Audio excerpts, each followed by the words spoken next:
entertainment's sake.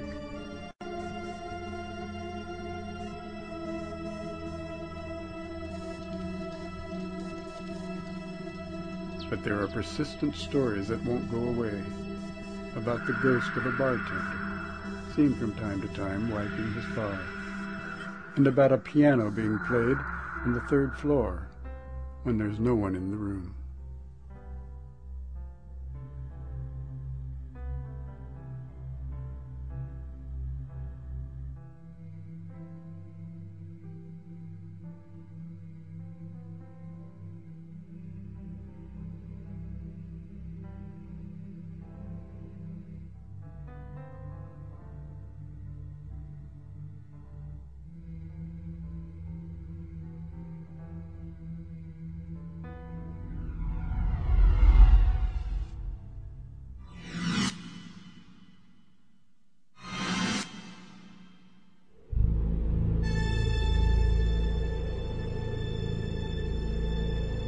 The Queen Mary, a powerful floating city of luxury.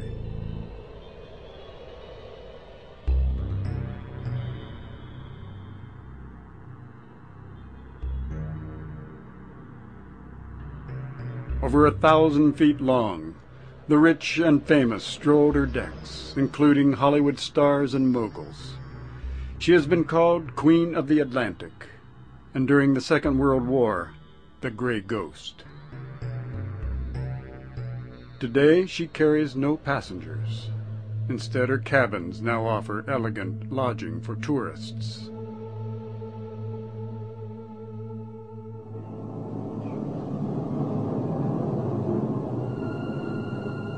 Below decks, her magnificent machinery is stilled. Her mighty engines no longer roar and throb to thrust this iron giant through the sea. But psychics say ghosts are very active here.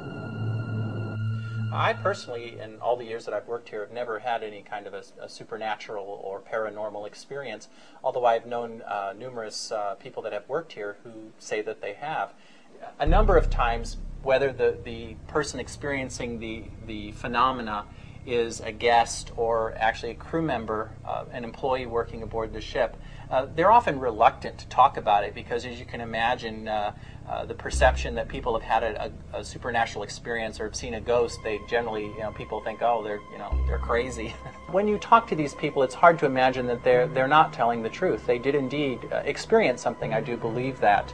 There was an occasion when there was a couple of employees working behind the front desk, and this was very late at night. Most people were in bed, and the employees were carrying on a conversation at the front desk when they noticed that a passenger, or a guest rather, was walking into the lobby area, and suddenly the figure disappeared right in the middle of the lobby, and they looked at each other and were quite frightened about it.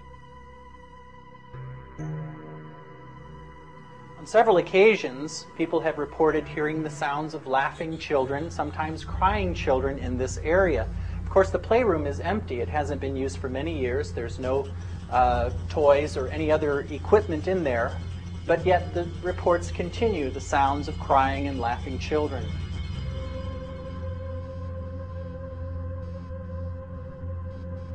Frequently, we don't get very much information about an experience at the time it actually happens because people are a little hesitant to talk about it. I know on a number of occasions I've talked to people months after the incident actually occurred. People may call up because they're bothered by something that happened in their hotel room, and they want to know, has anyone else ever experienced this? And it's interesting when you talk to these people. They're quite sincere, and it's hard to imagine that they're making this up. British royalty and Hollywood's glittering high society were frequent passengers. Every opportunity was taken to dine and dance her way across the Atlantic on the Queen Mary. We're now standing in what was once the first-class main lounge, an area where first-class passengers would enjoy themselves throughout the course of the crossing. And this would also become the first-class ballroom in the evenings. It's also the location of repeated sightings of a woman dressed in a long white evening gown. We have no idea who she is. We don't know her name. But she's reported to be in this area where I'm standing now, kind of dancing around the piano. And one of the first stories associated with this ghost actually involves a young girl on a guided tour. Several years after the Queen Mary opened to the public and guided tours were offered to people, a tour group was in here and the tour guide was talking about the room and explaining all the wonderful decorations when a young girl kept tugging on her mother's dress and asking her who the lady was standing on the stage. No one else in the tour group could see this figure but the young girl. During the Queen Mary's war years, she was painted a dull gray and carried over 800,000 soldiers to their destinations. With her incredible speed, she successfully eluded German U-boats. The Gray Ghost was an appropriate name.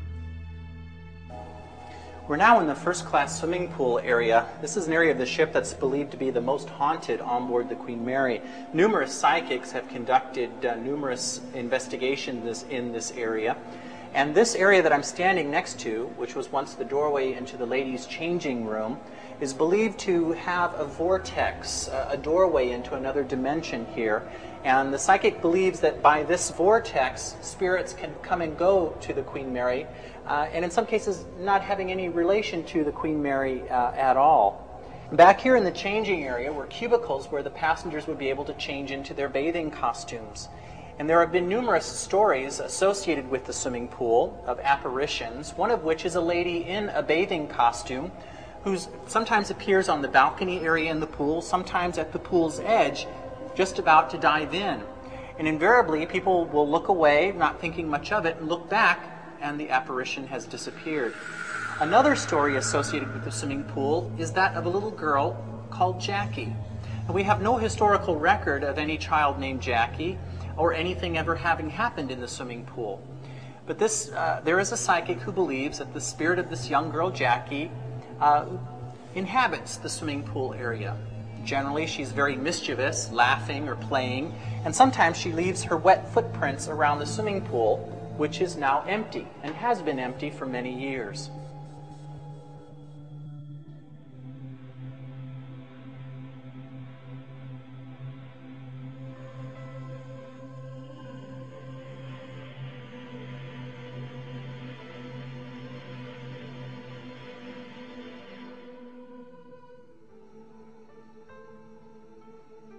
We're now down inside the Queen Mary in what is known as the shaft tunnel. Next to us are the giant propeller shafts that would be driving the ship forward. And I'm standing right next to door number 13. This is a watertight door, and that's the actual number. This area of the ship is believed to be haunted, and we do know that in July of 1966, on a typical crossing, the Queen Mary was traveling through fog, and they had the watertight doors closed as a safety precaution, and the men that would work in this area would be able to open the doors and pass through the space quite easily. However, for some reason that we don't really understand, a young man, a fireman's apprentice, training to learn how to operate the machinery in the Queen Mary's engine rooms, was trapped by this watertight door and actually died on this spot. And so it's entirely possible that the ghost of this young man may be responsible for the supernatural occurrences that happen down here. We've received reports, in fact, of visitors, including people that actually work aboard the ship, coming through this area and actually seeing a ghost, a young man dressed in white coveralls, which would be what someone would wear that worked down in this area. So this magnificent ship, the Gray Ghost, may indeed be harboring other ghosts, haunting in luxuriant first class.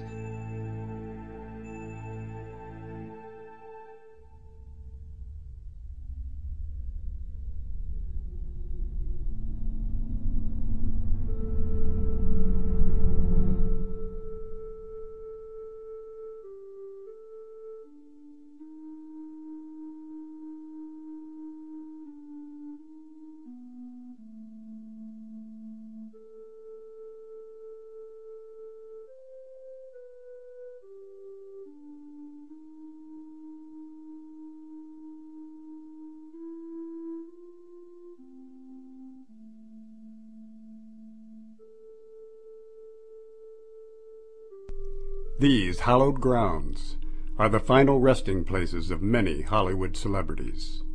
those who prove themselves to be larger than life and even death.